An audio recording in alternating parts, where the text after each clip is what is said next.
Welcome to another OU Insider Under the Visor Sooners podcast. My name is Brandon Drum. I'm here with Parker Thune, and it's fall camp. It's been a week of fall camp. We're going to break down the news, notes, post practices, all that right here on this version of the OU Insider Under the Visor Sooners podcast, and with some breaking news. But first, we're going to get to paying our bills, and then we'll roll into that. Yeah, it's like and isn't it kind of the breaking news that you want to Yeah, take as long as possible to get to? So let's yeah. let's stall here for a minute. This episode of the OU Insider Under the Visor podcast, folks, is brought to you by the good people at Babbel. Now, the best way to learn a language is immersion, living where the language is spoken and using it every day. But if that's not in the cards this year, you can still learn a language the second best way, and that's with Babbel. 1 in 5 Americans have learned a new language on their bucket list. Now, if that's you, you can make 2024 the year you finally check it off the list with Babbel. Be a better you in 2024 with Babbel, the science-backed language learning app that actually works. You don't have to pay hundreds of dollars for private tutors or waste hours on apps that don't really help you speak the language. Babbel's quick 10-minute lessons are handcrafted by over 200 language experts to help you start speaking a new language in as little as 3 weeks. I wish I had had this luxury, the luxury of Babbel, when I was trying to learn Spanish in high school, because learning the conventional way in a classroom, not very effective for people like me. Now, here's a special limited time deal for our listeners. Right now, you can get up to 60% off your Babbel subscription at babbel.com/OU Insider. Again, 60% off at babbel.com/OU Insider, spelled BABBEL.com/OU Insider. Rules and restrictions may apply. And folks, also, you want to download the Autograph app and join the OU community over there. Autograph caters and curates a feed specifically for fans of one particular team, one particular organization. And they've got a brand new up and coming Oklahoma community. They curate content from not just us, but from our peers across the beat. All the best, all the most relevant news as far as your Oklahoma Sooners are concerned can be found on the Autograph app. You can use our promo code to join for free. The link that you're going to need is link.ag.fan/boomer. Type that in your browser, link.ag.fan/boomer, and use the promo code boomer to become a part of the Autograph community. And we'll see you over there. Okay, Brandon, should we break the people's hearts? I guess we didn't have to do that. I think We everybody's didn't have already to be done the it. first ones through the wall with that bit of terrible news. No, you texted me literally. So I'm literally in the middle of my son's practice, and they're doing like the head coach. They always do after we do multiple scrimmages. They bring him in, they give him pizza, and they watch the film over it. And I look down, and you're like, "Hey, man, have you heard the news on Jaden Gibson?" I was like, "What? Give me a second. Let me start texting some people." At the time, I'm texting with my sources. They're still team-wide meetings were still being taken place. So they finally got back, and by the time I got stuff back, it started to matriculate out there. And I text you, and yeah. So go ahead and you dive into your version of it, because Well, okay. you dove into it more than I did because I was preoccupied. So Yes, this is one of the rare occasions where I'm glad we got beat to a scoop, yeah, because this is never the type of news that I like to be first with. Like, I don't want to be the face of terrible news for this fan base, but suffice it to say that if the initial fears surrounding the injury that Jaden Gibson suffered on the practice field Tuesday are confirmed by MRI, magnetic resonance imaging, for those of you that thrive on knowing what acronyms stand for, he's not going to play in 2024. Now, no. hopefully you get lucky. Hopefully the initial prognosis doesn't match up with what's actually going on when they perform the MRI. But the indication right now is that Jaden Gibson's probably done for the year, which again, that it sucks. Let's It use sucks the word because possibly instead of probably. Possibly. I, I get it. I get what you're saying, but just less definitive. okay, sure. I'm Give trying to the prepare. fans I'm some trying to hope. prepare people Give for them the some worst, hope. Brandon, because like No, I it's not sounding good. Yeah, no, it is not. it's awful. And I think the bigger concern is it's the type of injury, again, that if this prognosis is confirmed, is just about the worst case scenario for a wide receiver. Yeah. And so you'd hope the severity of this particular injury isn't, all the way full blast on max, because there's a legitimate question at that point if the injury is what it is feared to be. And this will drop on a Wednesday morning. Nothing will be official yet. But if this injury is what it's confirmed, or I'm sorry, what it's suspected to be, then A, Jaden Gibson's done for 2024.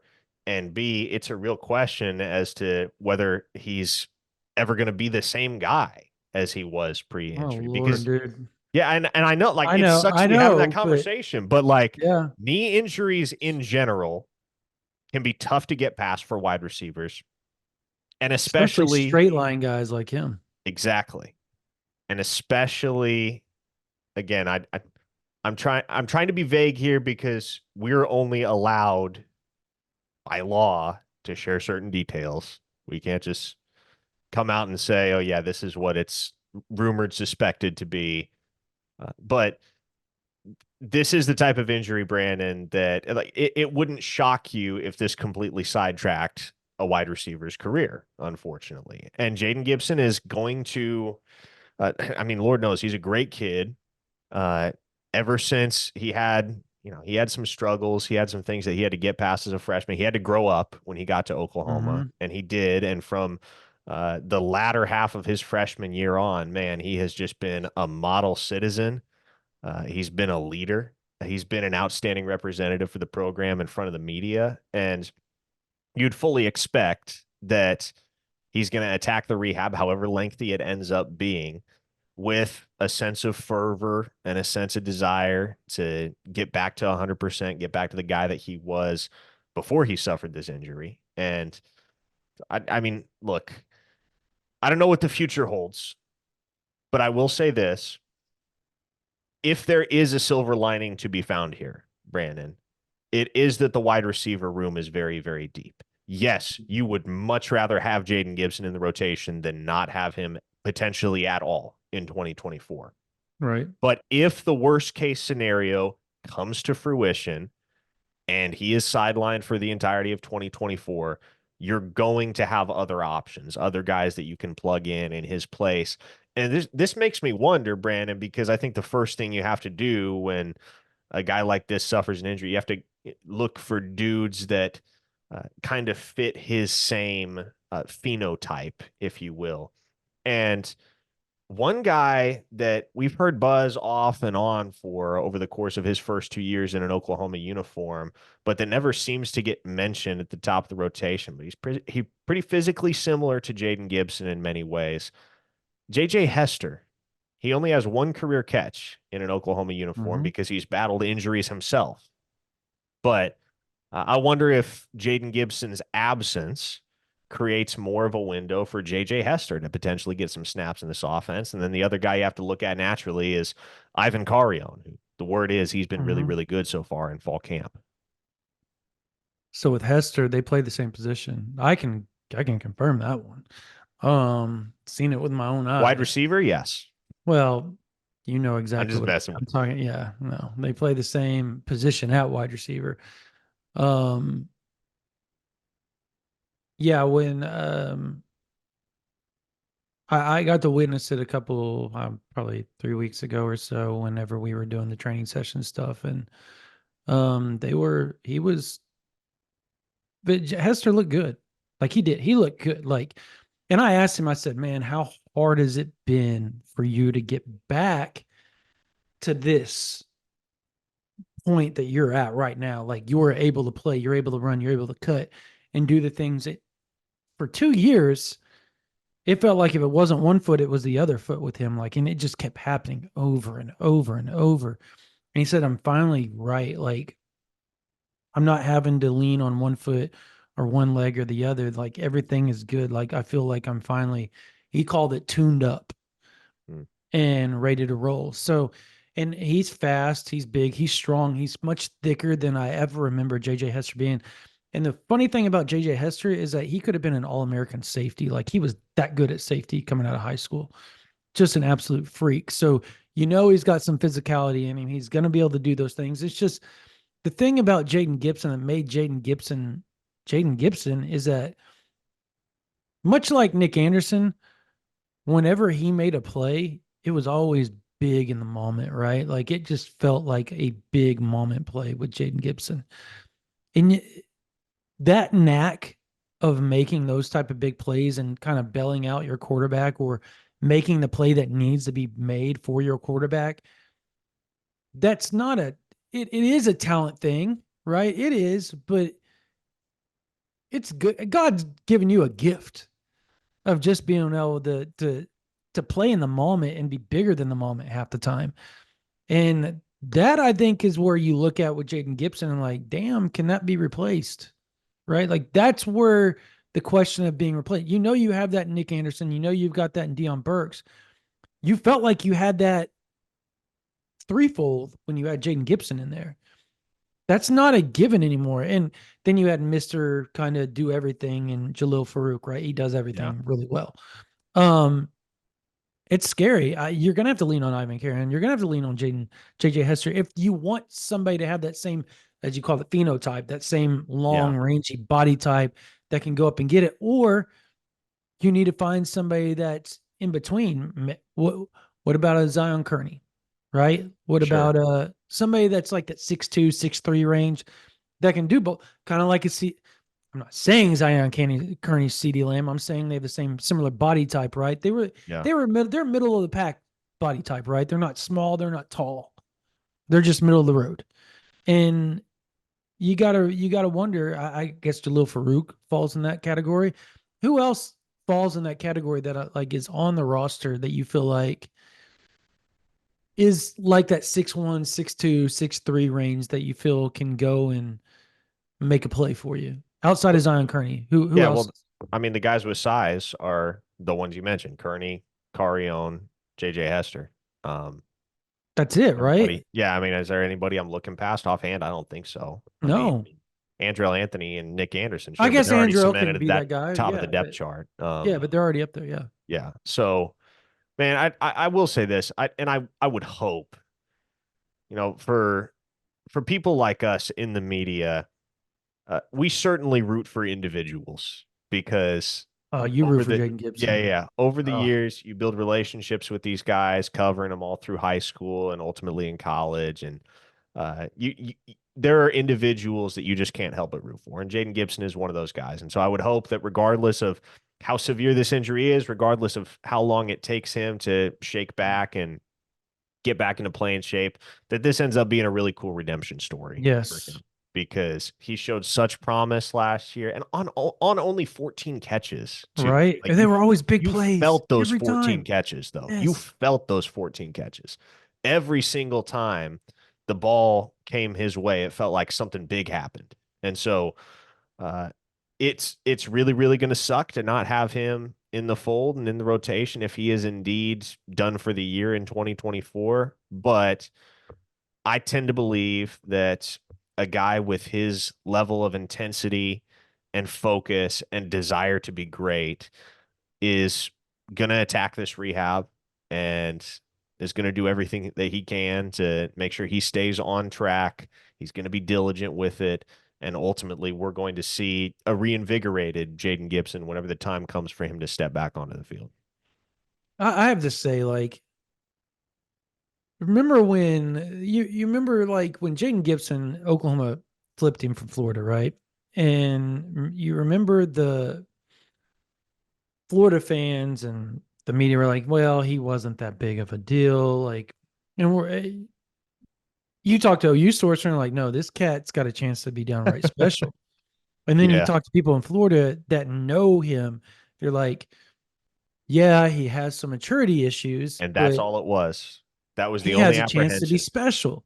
That As was the long only as he can, apprehension with Jaden Gibson. I don't think and he anybody figured ever it out. questioned. Yeah. He The figured it question out. was the question was always, can he get straight between the ears?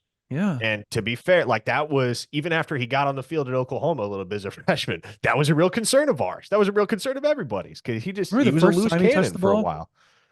Jaden Gibson grew up so much between, I would say, October of 2022 Mhm. and April of 2023. That was where they, to borrow a phrase that has uh, taken on a very significant meaning within the walls of the Switzer Center, that's where they killed the boy and let the man live. Yeah. He went from dropping a fourth down pass against TCU in a very big moment early in the game, right? That it felt like that changed the whole outside of Dylan Gabriel getting hurt. That started that I felt like that moment kind of changed the trajectory of that ball game and really made Oklahoma battle uphill because that was a touchdown. Like he was walking into the end zone, he catches that pass. You remember that play? Dylan rolls to the left, like 4th and 13. OU goes for it. Like it, boom. I think it's 4th and 8, and it would have been just a walk-in touchdown. He goes from that moment to dropping a bunch of passes in the spring game. Half the fan base was ready to get him out of They town after the were spring game in to 2023. becoming somebody that every time he was on the field, they're like, get that dude the ball and get it to him now. Mm-hmm. And that tells you everything you need to know about him. But the funny thing is the very first time he touched the ball was in a spring game in 2022. 94 yards to the house. 95 yards. What? And that's where, like, I mean, you got to see the speed. And that I think that's when Parker and I talk about will he be the same? I think that's what we're talking about is like, can he be that again? That dude that hits that third, second level and it's night night. You're not catching him. Um, I just at the end of the day, I mean, we talk in circles when it comes to injuries because you never really want to say too much. So we always end up rehashing the same thing over and over in the middle of the podcast because you're on like a tightrope. And I wish the fans understood this. Like we're on like this little tightrope with over very thin ice, and you make one wrong step and you're going through. Mm-hmm. And when you go through, you got to go meet with the people you don't want to talk to. The other end. At So least not in that manner. no, no. So we try to tie we walk that tight line as best we can. Outside of that news, not to move on because we have to. I If you're an OU fan, don't worry about the wide receiver room. If there's one position on offense outside of maybe running back that you look at and you go, yeah, well, I guess quarterback. Well, can you say quarterback? Because I guess behind Jackson Arnold is a bunch of inexperience outside of Casey Well, Thompson. the point you're trying to make is that Emmett Jones has built enough depth in the wide receiver I'm just room trying to the not to point. step on toes when I say Yeah. stuff like that too. No, no, So, no. Yeah, one injury is not gonna yeah, derail that room's outlook. And again, it sucks. Like, yes, you would rather have Jaden Gibson than not have Jaden Gibson, but 100%. Emmett Jones is going to find solutions, right? Just like the Sooners found solutions down the stretch last year when Andrell Anthony missed the final 7 games of the season. You would probably say that loss was bigger than the Jaden Gibson, right? Like without question, right? In the In the middle of the moment, year. yes. In the, In the yeah, moment, yeah. yeah, right. Because he was your number one guy at the time, not named Drake Stoops. Mm-hmm. And essentially, Drake Stoops was a security blanket that Dylan Gabriel leaned on, and Andrew Anthony was the home run hitter that he leaned on. And so that was a big loss at the time. At least you're not going to go play Kansas the next week, right? Or UCF or whoever the next week, like you were last year. Yeah, you've got 2.5 weeks until you play Temple to figure this thing out and how you're going to make this work depth wise with the wide receiver room. And I think that should serve comfort to any OU fan that Emmett Jones is recruited at such an elite level that you got dudes. Like we named off. We literally named off. They're young and they're freshmen. But guess what? Everybody that we named as a 4-star was a top 250 kid, was a baller. Like, you're going to be okay. Like, this isn't the end all be all.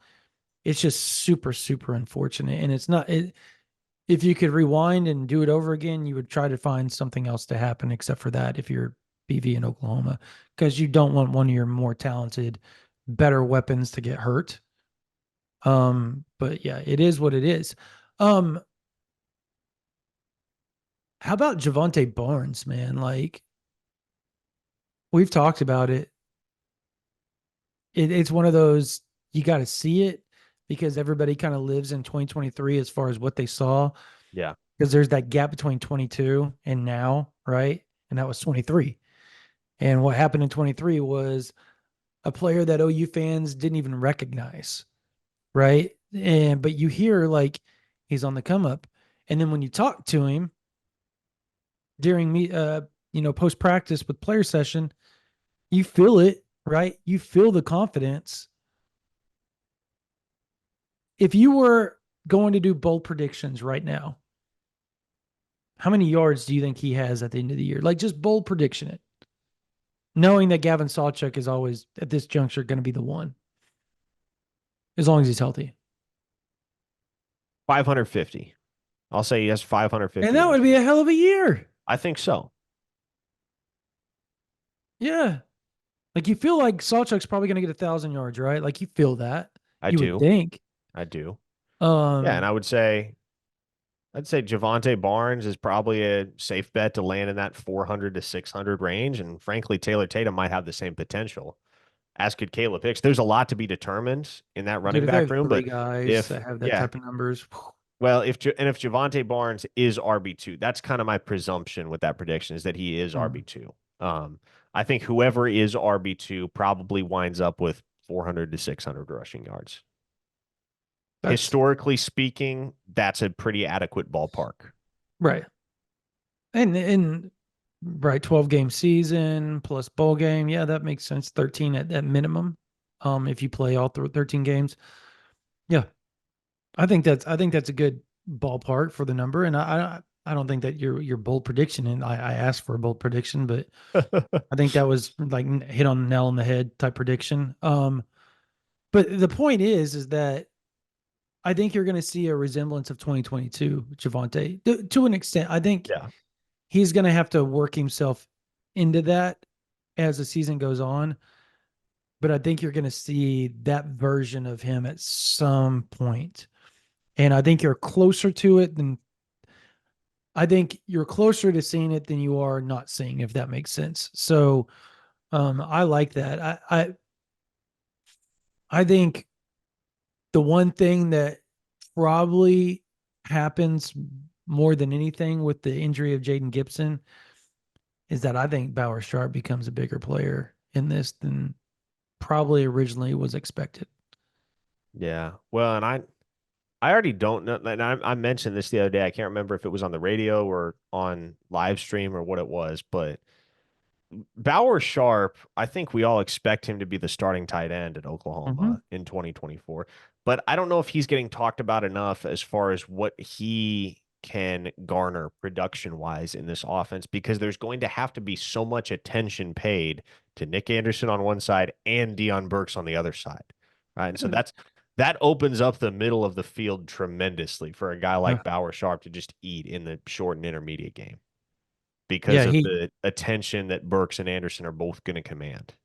and I think that's something that was missing last year, and I don't think it had anything to do. Like, I know everybody wants to point at Austin Stogner. It had more to do with the scheme than it had to do with Austin Stogner.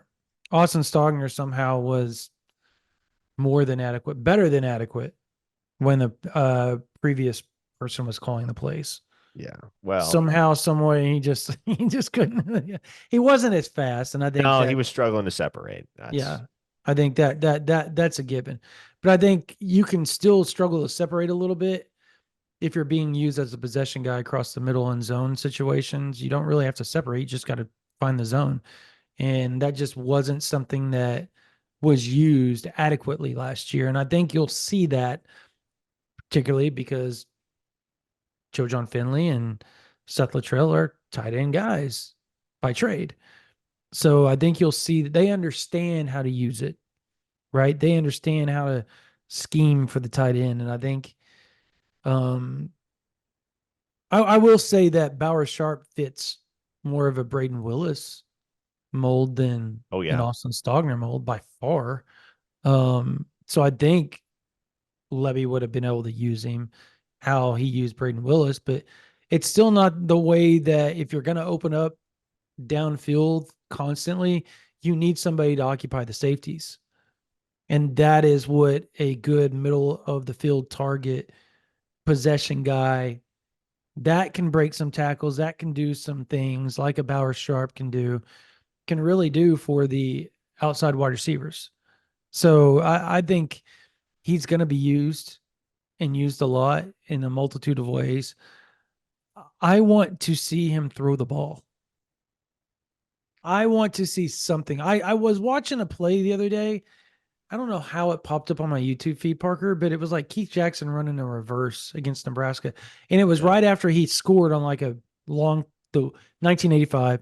And then they ran a reverse and he was looking to pass, but it was covered. So he took off and ran. I want to see a tight end reverse pass with Bauer Sharp. Oh I want man. to see it. That I don't know, but He's I a will say this: quarterback by heart. we were at practice the other day, and of course it's this big old white dude wearing number 10. I was like, holy smokes, it's the Belldozer. Yeah. If And he you, looks like him. yeah, I mean, if you threw a package like that together, I wouldn't mind that in short yardage situations. He doesn't ever have to throw the ball, but if he's a guy that can run straight downhill and everybody knows he's running straight downhill and nobody can stop him running straight downhill, I'm all for that. He's I don't know. I fast. know very little about Bauer Sharp as far as that type of situational usage is concerned, but he's obviously got a background at quarterback, so Mm-hmm. there are things that make less sense. Yeah. I was having fun with it, but yeah, I would love to see it. I think the fans would like to see it too. I think it'd be kind of fun. I think the players probably have fun with it. Another player that has just been garnering a lot of attention, Danny Okoye. Like, holy crap. That's a man right there for a freshman. Oh, and I understand he's Yeah, old. I get well, it. and But let's make a whew, distinction here. He he looks really good yes. physically. Yeah. He looks college ready. Nobody is saying he's the best defensive end on the roster, No, Ian Boyd. no, That no, is not no, happening. no, no, no. No, that is that moniker. There's three guys right now that you could throw that moniker at right now. And I think people would believe it. And it would be Ethan Downs, Caden Woolard, and obviously our Mason Thomas. And I think those are the three that you roll with. But obviously, right now, if you're an OU fan, you've seen it. You think the world of Ethan Downs. Caden Woolard had almost 10 sacks last season. Obviously, it was in a smaller conference. He's moving up to the SEC. At some point, you would love to see just what the minuscule of that production happen at Yeah. Oklahoma, and you'd feel pretty good about it. Picture this, Brandon. It's 2026. PJ's a senior. Danny Okoye is a junior. They are your starting defensive ends at the University of Oklahoma with David Stone and Jaden Jackson on the interior. That's a squad. It would I think Grayson Halton would he be No, Grayson Halton will be he'd gone. be gone, wouldn't he? Last next year's his senior year. Yeah, well, there's a lot of buzz about Grayson Halton too. Interior, like he's been very, very solid this fall camp. I think when you look at the interior of the defensive line, you feel pretty good about it. I do want to add though, as far as corners go, we got to talk Gentry Williams. We didn't talk about this on the post practice blitz. He has to be one of the better leaders on the team. I don't think that is a question. And I say that because he was asked multiple times by a couple of different reporters. It wasn't Parker or I about a couple of the players talking about being the number one defense in the country, being the number one defense in the SEC, and feeling like they could reach that plateau or that peak, right? They could get to that level. And he, in his wisdom, told everybody they needed to settle down in a roundabout way And he said, look, and I love this so much. And I think OU fans are going to love this. He said, I was here when we went 6-7. Like, I remember that. I remember the mishaps on defense. I remember the plays that happened last year against Oklahoma State and Kansas. He goes, I remember those. I remember the mishaps the last 2 seasons. We need to focus, and I'm speaking as Gentry, we need to focus on getting better every day during fall camp before we start worrying about being the number one defense in the country or the SEC. I love that because it didn't show that he didn't feel like they could get to that point. He just said there's bigger fish to fry, more things to worry about than a defensive ranking right now. Like, to get to that point, you got to perfect what you're doing every day and stack those days, is essentially what he was saying. That's why I trust that he's probably going to be the starting corner again, because he just understands it. He gets it. And he's 192 pounds. That helps too. Helps a lot. He feels like, it feels like he's going to be, if he can stay healthy, he's going to be one of those guys that everybody in the SEC knows exactly who he is by the end of the season. Yeah. Well, and this is like, if those are your starting cornerbacks, Woody Washington on one side, Gentry Williams on the other, that's a very high floor cornerback duo. High IQ. You can talk about the ceiling all day long, but I don't know if we talk enough about the floor. Yeah. The floor for Woody Washington and Gentry Williams as your starting cornerbacks at Oklahoma in tandem, very high. Mm-hmm. You're going to get consistently above average play from those two at minimum. He was also very complimentary, obviously, of Des Malone, but he made a point to point out Jacoby Johnson. He called Jacoby Johnson the best athlete in college football. He went from saying we need to hold on, slow your roll, all this number one talk, to boom, superlative. To superlative, like a home run superlative column. And I anybody that's ever watched Jacoby Johnson play basketball or football in high school, it doesn't seem like that's a far-fetched thing to say, right? He's a freak, man. What is he, 6'3", 195? Or no, he's 200 and something, right? That's unfair at corner. And he's a 4-4 guy. Hey, with Jaden Gibson on the shelf, you want to give Jacoby Johnson some looks at wide receiver finally? Bro, that is not a bad, that is not. It won't happen, but. No. Oh, God, would that be amazing? If there is anybody on that roster that could replicate some of the greats in what they did, as far as not being the long, rangy wide receivers like a Nick Anderson or a Jaden Gibson or a Jordan Smallwood type guy, even though Jordan Smallwood didn't have the greatest stat. I'm just naming, like, they're not a bigger wide receiver. He could do it. He could be that guy. I think he would. There are some people that believes he could be the best wide receiver on the roster right now, and he's not even playing wide receiver. Would you scoff at that notion if somebody told you that? I've had that said to me multiple times. I would scoff at that notion because Deion Burks and because Nick Anderson. But like, if you told me he was top 5, yeah, I'd buy that. What about top 3? Top 3, I might buy that. Again, I was adamant when Jacoby Johnson was coming out of high school. I like that dude better at receiver than I do at cornerback. Not a dig on his abilities at cornerback by any means, but no. As much as we saw him in high school, Brandon, some of the plays he made at wide receiver, oh boy. He could have done the offensive thing and done it very, very well if he had a mind to. He's also a really good punt returner. Like, I think good is probably an understatement of what he could be at punt return. Now, if I said this, how about this? Peyton Bowe and Jacoby Johnson are the best 2 punt returners on the team. Yes. I know. Yeah. Yes, I'd buy it. Yeah. And I know Deion Burks is there, but they're not going to. Do you think they'll throw Deion Burks back there? I hope not, Brandon. I think that would just be a disaster. Not because he couldn't do it, because I think he would be amazing at it. I think you're just giving a little guy too many shots. That's dangerous territory. Yeah, totally agree. Um, so before we move on, if you're a college student and you want to get on OU Insider and be in the know on everything that's going on with the team, with recruiting, because there are some big decisions coming up down the road, all you have to do is have a .edu email. And then you can email us at ouinsider@rivals.com. Again, you have a .edu, email us at ouinsider@rivals.com.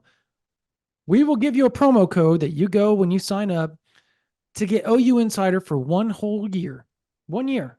That means all the way to this point in 2025 or whenever you sign up, 1 whole year for $11.95. Not even $1 a month. Again, you have a .edu, you're a college student, and we understand you're penny pinching already. All you have to do is email us at ouinsider@rivals.com. That's it. We will send you and just say, hey, I want the promo code. I'm in college. We see you have a .edu. We will email you back with the promo code so that you can get OU Insider for a whole year on us for $11.95. If you're not subscribed to this YouTube, subscribe. It's skyrocketed over the last few weeks. Thank you, OU fans, college football fans who are subscribing. Parker went and played Kamari Moore in college football. It was a really cool interview. If you want to go watch that. We got a bunch of interviews. We got a bunch of podcasts. We got post-practice blitzes, quick takes, all that. Everything's going to be right here. Recruiting, everything right here on OU Insider YouTube. Or you can go to OU Insider VIP, sign up $9.95 a month or $99.95. We'll get you one, I guess for a month, you'll get for $9.95 for a whole month or $99.95 for the whole year. Get everything that you want. Basketball, football, baseball, softball. You like recruiting. We have all that news, fall camp news dropping daily, all the way over there on the VIP stuff that we don't talk about on here or anything like that, all over there on OU Insider VIP. All right. Before we go a little further here, do you see the over under for OU's win total moved up to 7.5 from 6.5? It was 6.5. I Yeah. thought it already was 7.5. No, some people had it at 6.5. It moved Oh, up. okay. Yeah. Then no, I So, did not see that. I I thought it already was 7.5. well, I think depending on the service that you use or betting, whatever, I don't understand half that crap because I'm not a gambler. But um, yeah, I saw that it moved up because people are making a big deal about it all over Twitter and YouTube and all that. It's kind of funny, like fall camp hits, Parker, and now all of a sudden there's a lot of people. I saw Reese Davis have OU um, as a potential playoff team, one of those fringe teams that you need to watch closely. Stanford Steve, same thing, right? Like he was really high on Oklahoma. And they made a good point. If Oklahoma to make, like, I don't think there's any world possible that if they lose to Tennessee, I just can't see them getting in. I just can't. Because I think that sets the tone for me. Yeah. That Yeah. sets the Well, and tone that for the rest of the that goes a season. long way towards shaping the perception, the Yes. early perception of OU in the SEC. Look, Brandon, I think this team's going to be really good in Mm. 2024. I think Oklahoma's going to have a really good football team. I don't know how many games they win. I have my guesses, I have my prognostications, but I don't know how many games I'm going to win. I feel like I do know this. With the talent that this roster possesses on both sides of the ball, nobody's going to mop the floor with this Oklahoma team. No. If they lose, they will lose tightly contested, hard fought football games that Mm. come down to who makes plays in the fourth quarter. Yeah, the funny thing is I honestly never thought I would live in a world where the defense was going to get more pub than the offense covering Oklahoma, but that's essentially what's happening right now on a national basis. You hear people say Jackson Arnold has all the talent in the world. He's the best quarterback coming out of the 2023 class. There are people starting to put him above Arch Manning, which I think is very interesting. Um, that said, they also follow it up with, but what's going to keep them in games and win ball games for them is how good that defense is going to be. Just mind blown when I hear people say that, just because it's been a decade since somebody said something of that, like about Oklahoma, period. So, I, yeah, I think they're going to be, it's not just a talent. I think the understanding of Venable's defense and how dominant that defense can be just from a schematic standpoint, even without the talent, when they've got a ton of talent, like that is a ridiculously talented defense, is going to help because this is year 3. So they're going to make that big jump. I think you saw that. It was obviously year 2 under Mike Stoops and Brent Venables in 2000. But when he went to Clemson, it was 2014. That was the year. Like he shows up in 2012, 2013. They had a bad, they weren't great, right? They were okay to good. Then they went great right after that. And this is kind of that big jump, right? That Venables defense is notoriously take in year 3. And so you would like to think that's going to take place. They got to do it on the field. But if that can happen,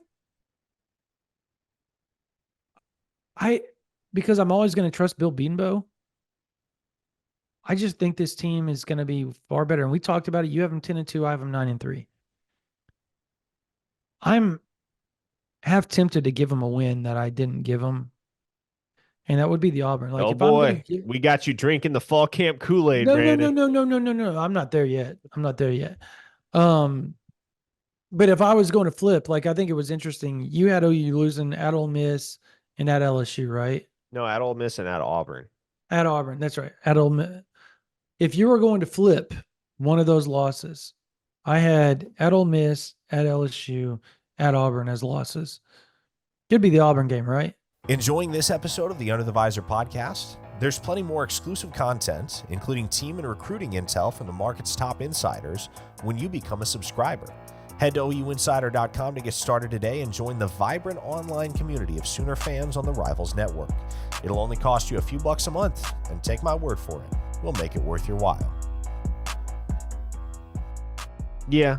I mean, because again, the whole thing and the whole conversation we had surrounding that game was that's quite obviously a game that Oklahoma should win on paper. But oh yeah, yeah. that doesn't happen. That doesn't always happen in the SEC. Especially not in that stadium. It's just It can get weird. it's very Get weird. weird. It's a lot like Gaylord Family Memorial Stadium when things just happen to miraculously work in their favor. If Oklahoma does start and they win their first 3, they go and they beat Tennessee and they beat Auburn, and they're 5-0. Is there a world where you could see them being 11-1 without having Kool-Aid? Just because I still have them 9-3. 11-1, assuming they get to 5-0, is very much within the realm of possibility. Yes, because that's like that. That is the easy portion of the slate. Yeah. And it's not easy. Maybe I used the wrong word there. It's easier. That's the easier portion of the slate. You can get to 5-0. That means you won the games that you were favored to win. Mm-hmm. And obviously you'll be favored against South Carolina on the other side of that Texas game. But Do you think they're favored versus Tennessee? I think they 4? will be playing at home. I think they'll be favored. I don't know if they'll be favored against Texas. I don't know if they'll be favored. Well, and okay, so obviously Maine. So that's 7 games in which you should be favored. Maine If and South Michigan Carolina. beats Texas and OU is 5-0, they're favored against Texas. Yeah. Right now I would tend to think OU is not favored against Texas. Right. The line right now is Texas like 8.5, which is what's 10 though? Yeah. At one point. I don't think they will be favored against Alabama. I don't think they will be favored going up to Columbia to play Missouri, nor to Death Valley to play LSU. And so if we're looking at that schedule in totality, I certainly don't think they'll be favored on the road in Oxford against Ole Miss. So I think they That's will be 7-5 the way I you think have they it will be laid out. favored Yeah. in 7 games, 5 of which are the first 5 games of the season. So if you can get through that initial non-con +2, Tennessee and Auburn, if you can Mhm. get through that initial handful of games unscathed, then you took care of the business you had to take care of. Then the question becomes, can you take care of the business you'd like to take care of? Where there isn't necessarily an expectation on your shoulders, at least nationally, that you're going to go and win the game. But can you go upset somebody? Can you go punch somebody in the mouth and prove that you're a better football team? I mean, I guess the thing is when is the last time Oklahoma was the underdog 5 times in a season? It's been a long time, Brandon. You might have John to go. Blake? You might have to go all the way back to 1999, year 1 of Stoops. Yeah, that's probably, I mean, that's crazy. Anyways, we're totally digressing here a little bit, but anyways, yeah, I think that's we can probably end it there, right? I think it's a good spot to end the podcast. If you're not a member of OU Insider and you're a college student, this is the time. Just email us at ouinsider@rivals.com. We'll give you a promo code. You can go type it in. You get OU Insider for $11.95, and you get it for the whole year. One-time payment, $11.95. You email us from an .edu. It's got to be from a .edu. I've had a couple of people say I'm in college, and they're email me from their iCloud account and their Hotmails and their Gmails, and I'm like, well, you need to send us a .edu. And they asked me what that is, and so I know that you're not in college. But it was a good try. I give A for effort, that's for sure. Anyways, yeah, just email us if you're a college student. .edu. You have one of those, and you email us from that .edu. Say, I want that promo code so I can be an OU Insider member. We will send you the code. Just email us at ouinsider@rivals.com, or you can sign up right now, $9.95 for a month. Just give us a try. That's all you have to do. Give us a try, or $99.95 for the whole year. Subscribe to this YouTube channel right here, OU Insider YouTube channel. Daily content, daily content. For Parker Thune, my name is Brandon Drum. You guys have a blessed day.